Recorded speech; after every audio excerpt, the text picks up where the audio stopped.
Zelda Tears of the Kingdom is finally out after a 6-year wait, and we now have a sequel to Breath of the Wild, which really lives up to its hype and actually surpasses it in a lot of ways. I've already personally completed the entire game and done almost everything in it, so I'm going to give you guys all my top tips for how to start off in the game with no spoilers whatsoever.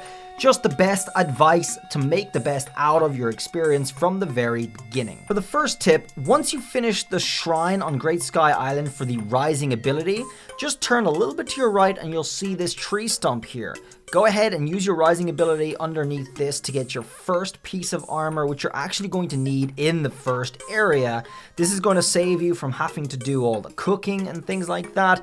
In this chest right over here beside the dead robot, you're going to be able to get yourselves the warm archaic greaves. There they are, and that's going to give you some cold resistance. It's going to help you out in the first area. Next up, guys, arrows in this game are super important, way more important than they were in Breath of the Wild. You're going to be using them everywhere, so make sure you collect as many arrows as possible. Don't leave them to waste, because you're absolutely going to need them for almost everything you do. But don't worry, the game does give you plenty of arrows, and you are able to buy them cheaply everywhere as well, so it should be pretty straightforward. Just keep that in mind. When you do find a cave in the overworld, it's going to get added to your map. It's going to look like this on your map. It's just going to look like a little cave entrance, and it'll have the name with it. Every single cave has one of these guys in them. Every single cave in the game. And these guys, well, they're not very hostile. They don't do any damage to you, but they do drop something very important, which is this, which will allow you to get some unique items later on in the game. So if you've been through a cave and you have not found that and you want to complete the cave, you're going to have to look again. Most caves, but not all caves, will also have treasure or a shrine or a piece of armor, but not all caves do. That's important to note. But when you are finished a cave, it's going to come up with a little tick. So you'll know it's done and you won't have to return there again. Next up, if you played Breath of the Wild and you have the save data on your Switch with this user, you will notice in your stables, you have your old horses from Breath of the Wild transferred over to the new game. Very cool. All of these that you can see in my list right now are all from Breath of the Wild, including Ganon's horse. You do get everything. Since trailers have been dropping, people have been wondering how and what they can do with their bow by applying items to the tips of them.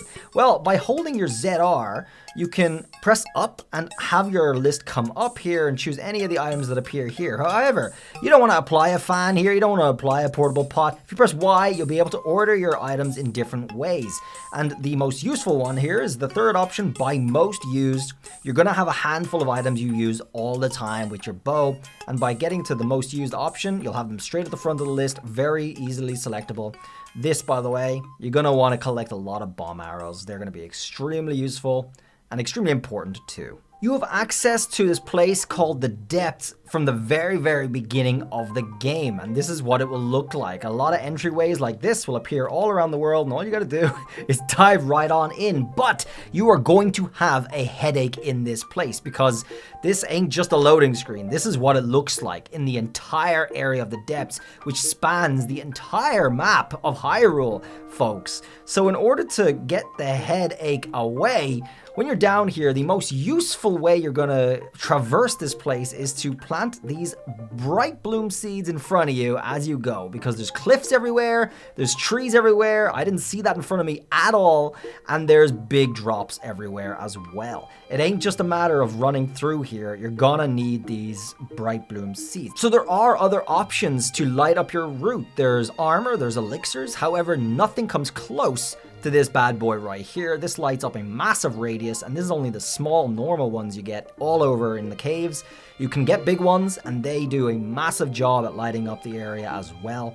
So nothing comes close to these. These are your best bet when you're down here. You should not have an issue collecting them, because I already have 46 and 4 giant ones as well, which light it up even more.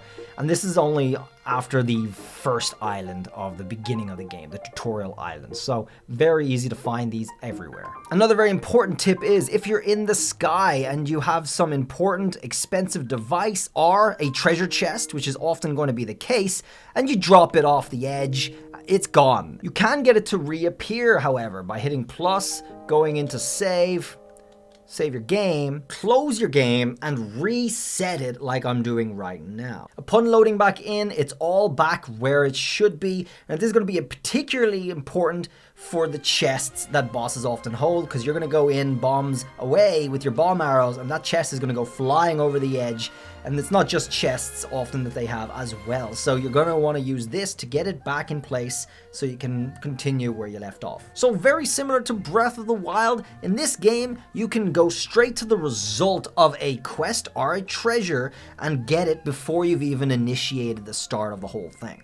So yes, you can actually finish a quest before you've even gotten the quest in the first place. And if down the line you get the quest, it'll end up starting and then completing automatically. That's the same as Breath of the Wild.